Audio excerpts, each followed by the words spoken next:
Hello friends, I'm Kanchan Verma from Akunak Technologies and you are welcome to Top Brass. And today we have Sitesh Srivastav from Johannesburg, South Africa. And as you know, he is a great corporate trainer. He has trained so many professionals in his career in IT segment, in marketing segment.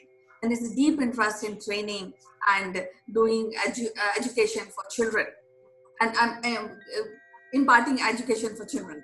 So welcome to the show. Sitesh, how are you doing today? I'm well, Kanchan. Things are fine. How is it at your end? Perfectly well. There are little showers. Monsoon is here and it is pleasant. But the tragedy is that we cannot go out. Social distancing. Yes. And that's what we are here for, to convert this tragedy of sitting at home. We want to make it pleasurable, entertaining, at the same time productive. Very true. So yesterday we have discussed that you should ask right questions to get a right outcome of whatever we are seeking. Now we all have our own mind and we take our own decisions, right? So we do judgment according to the parameters which are available at that point of time. Now when we talk about change management, and change management or any type of training or any type of productivity always starts from the top. So exactly how this change management and the critical thinking give way to change to the professional, and how these top management can help in that. I'm happy, Kanchan, that you brought up this subject. Water flows from the top. We have read the story of that lion and a goat, and in our childhood, where the lion wanted to eat the goat, and the lion made an excuse that you are drinking the same water that I am drinking. So we have seen those kind of anecdotes and stories.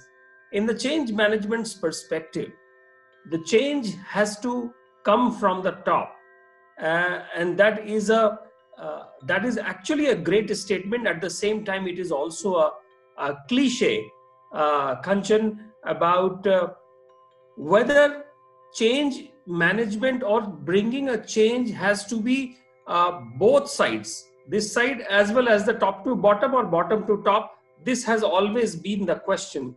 And but I agree to the statement that you made. When it happens from the top, it is easy to follow.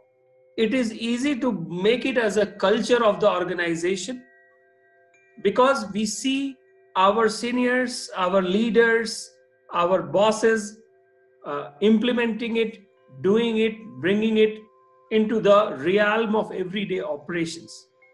But I would also tell you that it is also imperative at many times, not only in the corporate paradigm, but also in the non-corporate paradigm. It is also important that people who are not at the top, they also should and can become leaders of the change. And we live in a world of startups, Kanchan, where startups are more agile, they are more functional, they are more flexible, and sometimes these startups bring solutions or products that can change, or that change the way or the course of our living much more than the bigger companies, or what we call them the big giants. Don't you agree with me? Yes, definitely. And I think I generally have an argument that change always starts with the top management. But then there are instances where middle management or at the lower category, as you said, it's a bit difficult. But then there are many challenges once it is not started from the top management. That's what I feel.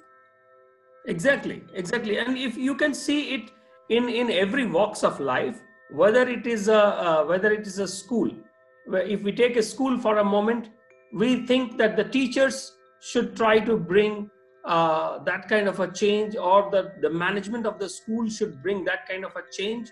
But at the same time, we have discussed in multiple episodes that we also need to observe our children who do things radically different than we as adults do, Definitely. and probably give us a clue of bringing that change probably today rather than bringing it maybe next year.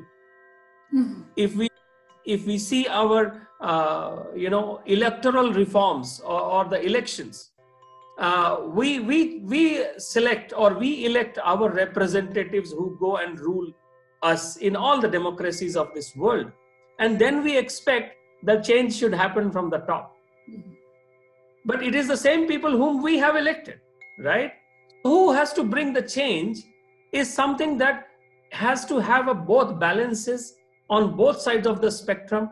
But yes, when it happens from the top, there is a means to it, there are resources to it, there is a budget for it, and there is a tolerance for it, which is very, very important for that change to take place. Definitely. The last point is very crucial when we talk about change management. And I also want to, as we have discussed in last episode, that asking question, as Einstein said, curiosity should never die. So asking questions is very, very important, and to get into critical thinking, eventually which end up in seamlessly getting into changing the situation if required. So what do you really feel when we talk about asking questions as we discussed, and how you correlate with the top management or the person who is taking steps to change something in the organization or in the college or in his own system? So Kanchan, as we discussed yesterday, precisely in the yesterday's episode, asking the right kind of question is important. But we have also discussed, and now we appreciate, that asking a question as per the cultural context of that geography is equally important. In some of the geographies, asking direct questions could mean completely different than asking in some other cultures and working. There is no universal cultural context available where direct and to the point questions are appreciated, until unless it is a mission critical subject, as we discussed, like a medicine, like a space exploration or engineering or something like that.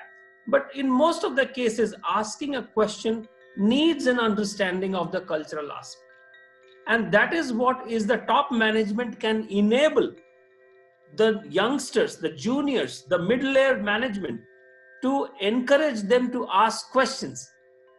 Because many times we know that if we don't ask the right question, the top management can get into upset mode, and nobody wants. Maybe he became ignorant. Maybe the top management may not have discussed those aspects of change management. It can happen. Correct. Absolutely right. So therefore, we have seen that in some corporates, in some institutions, asking questions by the people who are junior in the lower rung of the hierarchy is appreciated, is encouraged. But in some of the organizations, it is not so much appreciated, and you have to go through the web of hierarchical channels to make your questions to be known.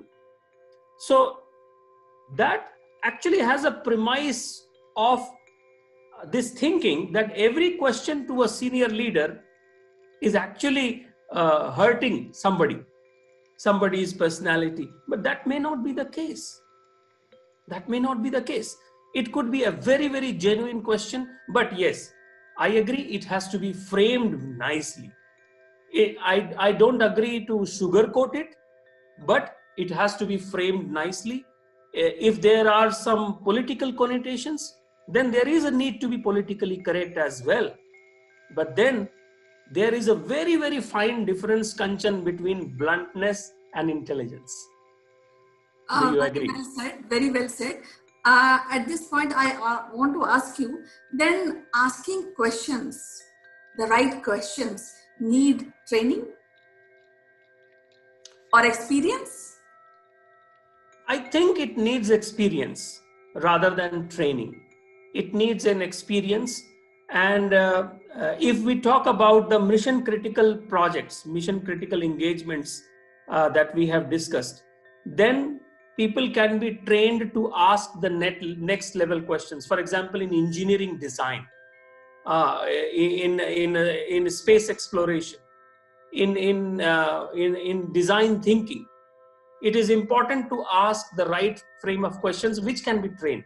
I don't say that it cannot be trained, but in our general management, lives, there are so many situations throughout the day, throughout our career, throughout our jobs, where we need to ask right questions, and that comes via experience.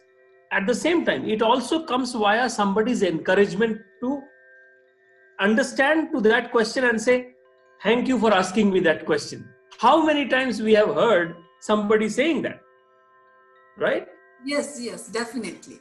So we will be discussing this topic further, and I think it's quite interesting topic, and I think a listener will enrich with whatever we are discussing.